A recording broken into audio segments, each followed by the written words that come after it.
موږ د ښار په یوه څلور لارې ودرېدو تر څو د ښار څو انځورونه واخلو. په دې وخت کې ګڼ شمېر ښاریان راجمع شول. خپل د خوښۍ احساسات یې له موږ سره ډېر په جرأت شریک کړل. په همدې مهال په راټولو شوي ځوانانو باندې فرهنګي مواد، کتابونه، اصلاحي ویناوې او ځوانانو ته لیکل شوي اصلاحي پیغامونه هم توزیع شول چې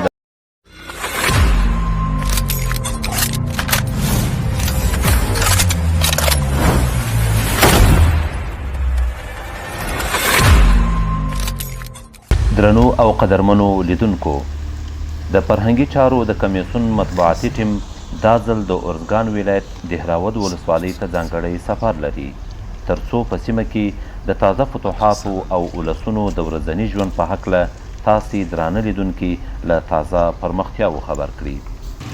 دا د ارزګان ولایت د دهراود ولسوالۍ مرکز دی. دهراود ولسوالۍ پراخ او ښکلی بازار لري چې د لرې پرتو سیمو اوسیدونکي تر ډیره خپلې لومړنۍ اړتیاوې له همدې ځای څخه پوره کوي. د همدې بازار ښکلا په هغه ستر جامع جومات باندې نوره هم څو چنده زیاته شوې ده چې د اسلامي امارت د مؤسس علي قدر امیر المؤمنین ملا محمد عمر مجاهد رحمه الله له لوري ودان شوی دی. دا ولسوالي چې په دې وروستیو کې د اسلامي امارت د مجاهدینو تر واک لاندې راغلې، اوسیدونکو یې د آرام ساه اخیستې. د بازار د اوسیدونکو او دکاندارانو اقتصادي وضعیت ترقي کړي او په بازار کې د خلکو تګ راتګ د پخوا په نسبت زیات شوی دی. موږ د ښار په یوه څلور لارې ودرېدو تر څو د ښار څو انځورونه واخلو.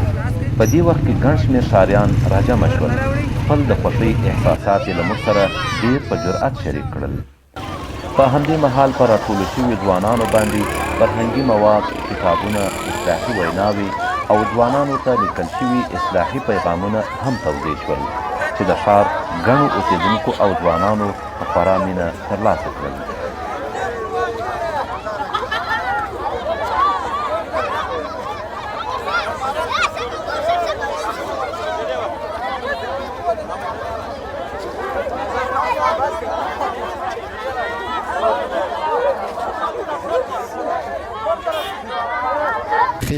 موږ په بازار کې له یو شمېر دکاندارانو او نورو ښاریانو سره خبرې وکړې تر څو له دوی یې واورو چې په ښار کې اوس دستي وضعیت څرنګه دی. درنو لیدونکو، همدا مهال د ارزګان ولایت په دهراود ولسوالۍ کې یو. دا سیمه له څه مودې راهیسې د اسلامي امارت د مجاهدینو تر ولکې لاندې راغلې ده. په ښار کې له خلکو پوښتو چې دلته وضعیت څه ډول دی او کاروبار څه رقم ادامه لري. څنګه دی د بازار وضعیت، کاروبارونه څنګه دی روان دي؟ ډېر سم دي وروره. طالبان موږ سره ښه وضعیت کوي وروره، ډېره ښه ګزاره را سره کوي، ښه خلک دي. بس موږ هیڅ مشکل نه لرو ملکي خلک، بس ټوله ترتیب برابر دی بالا، بس هیڅ مشکل نشته، ټوله ترتیب برابر دی بالا. خو نو سوداوي دا چې اوس ورځ تر بله شروع کېږي، کاروبار ورځ تر بله شروع کېږي. بیخي انشاءالله امن دی. انشاءالله موږ ډېر خوشحاله یو الحمدلله. دلته چې د ولسوالۍ ته د امارت طالبان راغلي دي، د اسلامي امارت راغلی دی، الله پاک جل جلاله دې ټولو مسلمانانو ته ورولي. موږ ډېر د دې مجاهدینو څخه خوشحاله یو، ډېر ښه سلوک د دې مجاهدین د خلکو د دې وطن والاو سره کوي. ورځ په ورځ باندې موږ په دې باندې پوهېږو چې په دې مجاهدین په دې بازار کې د ولس او دغه ټوله ځینې خوشحاله کېږي، ورځ په ورځ ځینې خوشحاله کېږي او دغه رقم د مسلمانانو سوداوې ډېرې ښه کېږي، ډېرې ښه روانې دي، ډېر ښه سلوک ورسره کوي د مجاهدین د خلکو سره. دکاندار خپل نوم راته وښیه. زما نوم نانی آغا. کاروبار مو د څه وخته راستې ښه پر مخ روان دی؟ دغه چې بازار امارت شوی دی، اوس سودای مخته روان، مخکې بازار کمزوری. امن څنګه دی؟ امنیت شته؟ خپل کار په ډاډه زړه کولی؟ بیخي پر دواړه د شپې تر څو بجو دلې؟ تر 9 بجو پورې، تر 10 بجو پورې، حتی تر 10 بجو پورې چې وڅېږي مشکل نشته. ښه. په ښار کې مجاهدینو څه یا د نورو ادارو څخه کوم شکایت لري؟ آزاد راته ووایاست، هېڅ خبره نشته. راوس خو هېڅ شکایت نه لرو، اوس خو انشاءالله ښه روانه ده. خوشحاله یاست؟ ته څنګه دې سوداوې روانې دي؟ ښه دي، ولې سوداوې ښه دي، اوس ډېرې ښه دي. دغه اختر لا بیا هم سیزن دی، نو د اختر بعد بیا په سوزبر باندې بیا څه سیزن دی، بیا نو تېر دی سیزن. څنګه دی کاروبار؟ انشاءالله روان دی، ښه کاروبار روان. د خپل روزګار څخه خوشحاله یې؟ نور په ښار کې امنیت څنګه دی؟ خوشحاله یاست امنیت؟ انشاءالله خیر خیریت. د کله څه پرمختګ کړی دی کاروبار دی؟ بس یو 10 ورځې 12 ورځې بس مخ کېږي چې میده پرمختګ سودا وکړي، تر مخ د څخه سودا نه اوس میده کړی. څنګه دي کاروبارونه مو؟ بس کاروبارونه انشاءالله اوس سم دي او خیر خیرات دی. بس کاروبار تر پخوا ډېر سم سوی دی او نور نو ښه امنیت دی، ښه کار برابر دی. معنا بیخي شکر دی الحمدلله. بیخي خپل د ژوند څخه خوشحاله یو اوس انشاءالله کاروبار ښه پر مخ روان دی. ښه شکر دی فضل د خدای دی. بیخي اوس امنیت دی، بیخي د خدای سره راضي و ډېر ښه امنیت. نو داسې به راغلی در مخه دا شاوخوا بازار منځ کاوه کلاچې اوس خو شکر دی ولسوالۍ رایله سولې چارشنو لار سوله زموږ بازار خو دی په چارشنو دی. بیا د مخکې دا زموږ خپل خلک نه سو راتللی درو دغه خلک معنا هغه 3-4 بازار اوس شکر دی یو دکانه دی په ګرده بازار کې نه پیدا کېږي. ډاکټر صاحب د خپل دواخانې په هکله معلومات راکړي څنګه ده د شپو کې؟ انشاءالله ښه ده، خدا کول کاروبار مو بس روان دی په خیر. عمومي بازار کې وضعیت څنګه دی؟ امنیت شته؟ خلک خوشحاله دي؟ انشاءالله ښه دی او انشاءالله امنیت شته، که مشکل شی نشته. د څونه وخت دلته ته دا دواخانه؟ 20 کاله خو لا ډېر وخت کېږي چې موږ دلته په دا بازار کې کار کوو. نو داسې مرحلې به خامخا په تا راغلي چې دوکانداري دې ضعیفه سوي، دا دواخانه کله وخت زیاته سوي، مریضان ډېر سوي، کم سوي، اوس په کم حالت کې دي؟ اوس بیا هم فعلا ګزاره کېږي انشاءالله او فعلا ګزاره. کله څه د بهبود راغلی؟ خو خیر د جګړو په حالت کې پس راسو بیا چې نه کې امنیت سي بیا کار ته مخ ته ولاړ سي. نو فرق ورکوي چې اوس امنیت یې مشکل نه وي بیا کار مخ ته ځي چې جنګونه یې حالتونه موږ خو د ډېره وخته د دې بیا نو کار شاته. څنګه د دواخانه مو فعالیت یې څنګه؟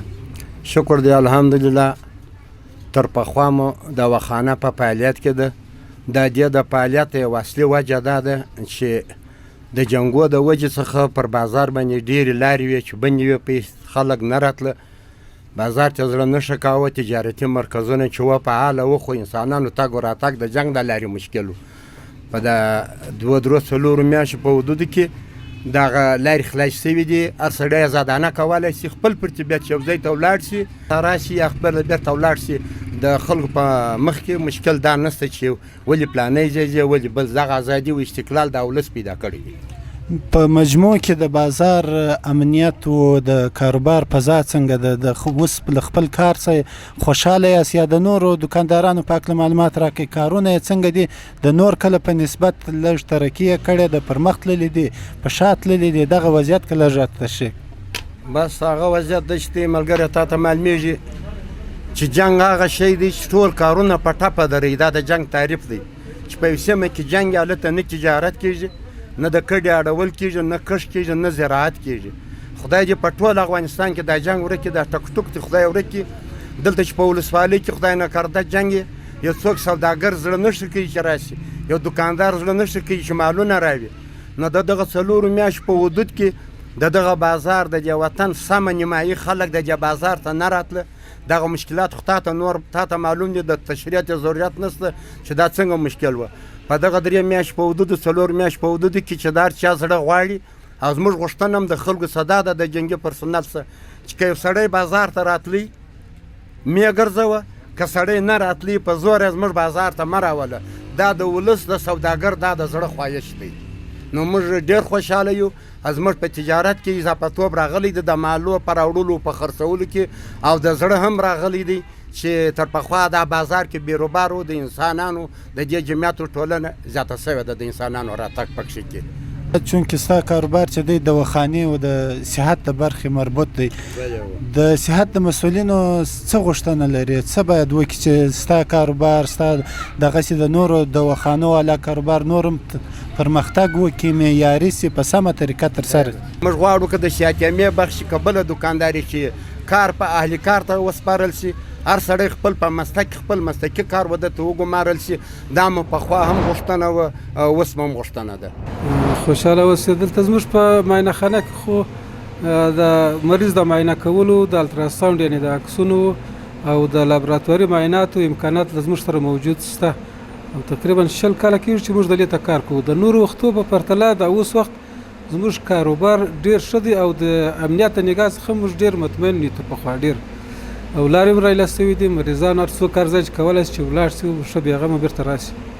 او نور انشاءالله موږ ډېر خوشحاله یو، هېڅ مشکل نه لرو.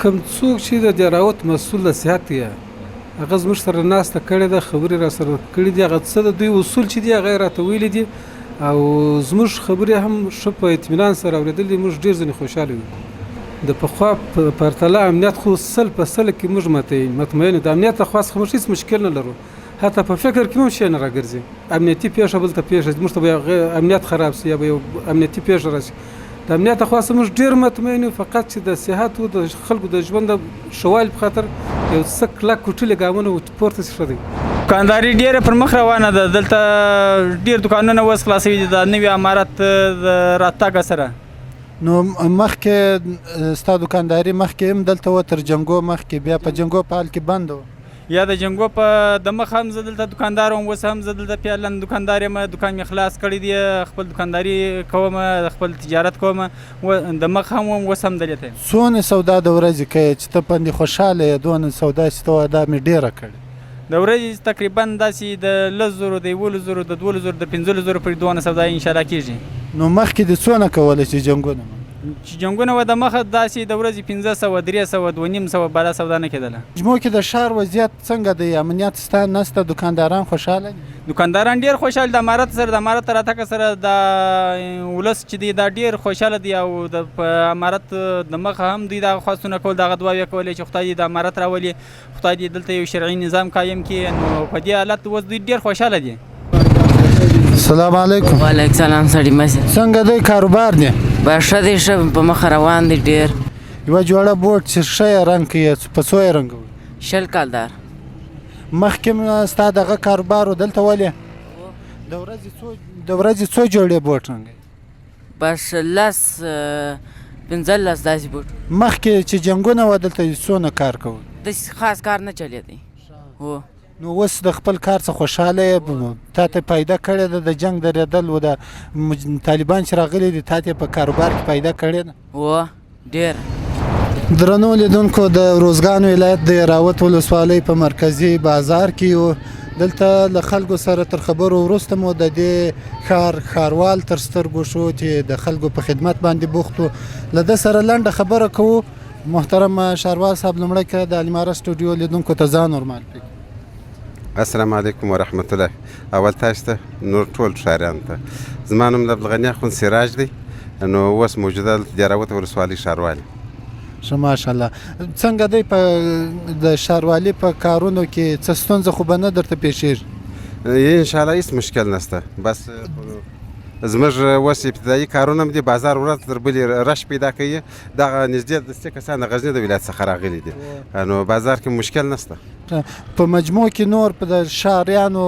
وضعیت څنګه دی د ښاروالۍ د کارو سره راضي دي و برابر دي د ښاروالۍ شی موږ ډېر جزي شی ټولوو نو بیا دغه مصارف بیا د ښاروالۍ په خپل پرسونل و خپلو کارونو باندې مصرفوي دا 100,000 د جامع د امام دي 15,000 د خطیب دي 10,000 چې د جامع خدمت کوي چې منان دغه کوي وبه د دې او نور په صفایي کې و نو د مزدورانو د ښاروالو د میرا او د دغو کې مصرفیږي دا د ښار په منځ کې لوی جامع جومات دی چې په یوه وخت پکې سلګونه تنه لمونځ کوونکي لمونځ ادا کوي د جومات بنیاد او اساس د اسلامي امت د ستر محسن د اسلامي امارت د مؤسس علی قدر امیر المؤمنین ملا محمد عمر مجاهد رحمه الله له لوري ایښودل شوی دی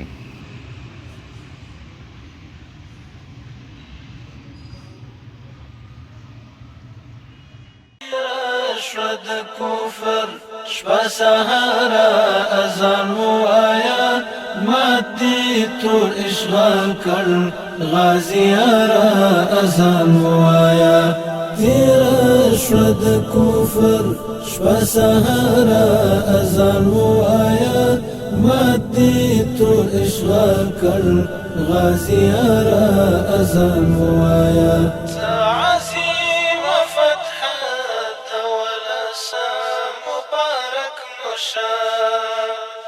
عظیم فتحه دوله سا مبارک موشه زمون د سپین جماعت شهید مناره اذان وایا عظیم فتحه دوله سا مبارک موشه زمون د سپین جماعت شهید مناره اذان وایا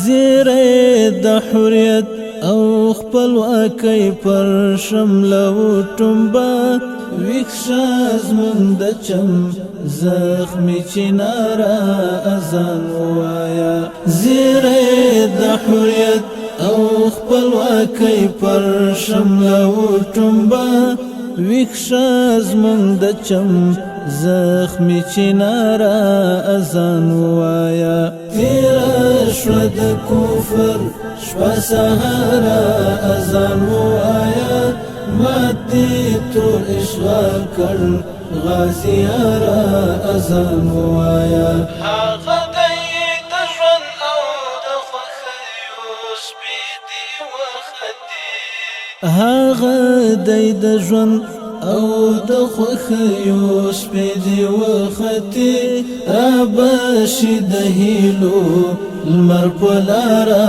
اذان ووایه هغه دی د ژوند او د خوښیو سپېدې وختې رابشي د هیلو لمر په لاره اذان ووایه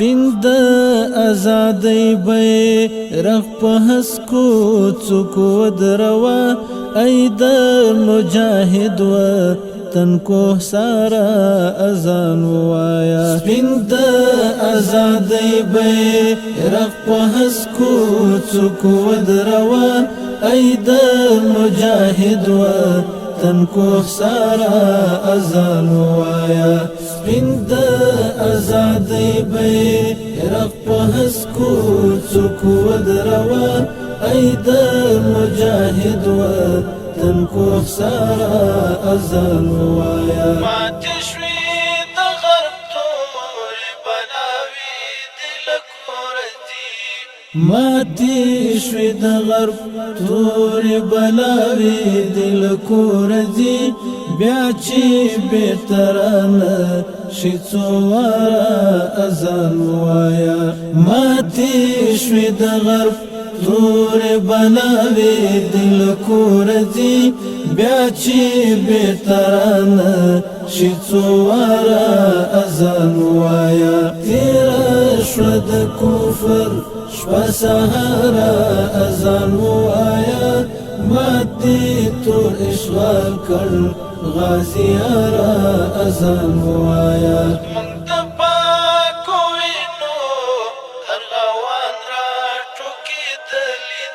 زموږ د پاکو وینو ارغوان را ټوکېدلې دي واخله کرغېړن خزان بهاره اذان ووایه زموږ د پاکو وینو ارغوان را ټوکېدلې دي واخله کرغېړن خزان بهاره اذان ووایه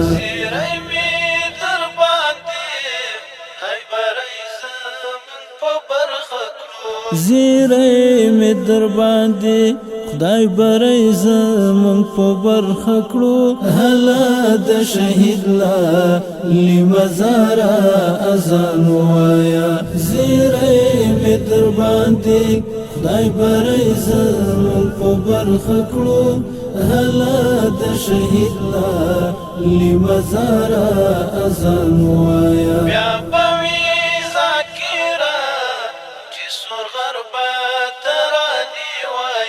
بیا به وي ذاکره چې سرغر به ترانې وایي وایي به د وینو لا نظاره اذان ووایه بیا به وي ذاکره چې سرغر به ترانې وایي وایي به د وینو لا نظاره اذان ووایه بیا به وي ذاکره چې سرغر به ترانې وایي وایي به د وینو لا نظاره اذان ووایه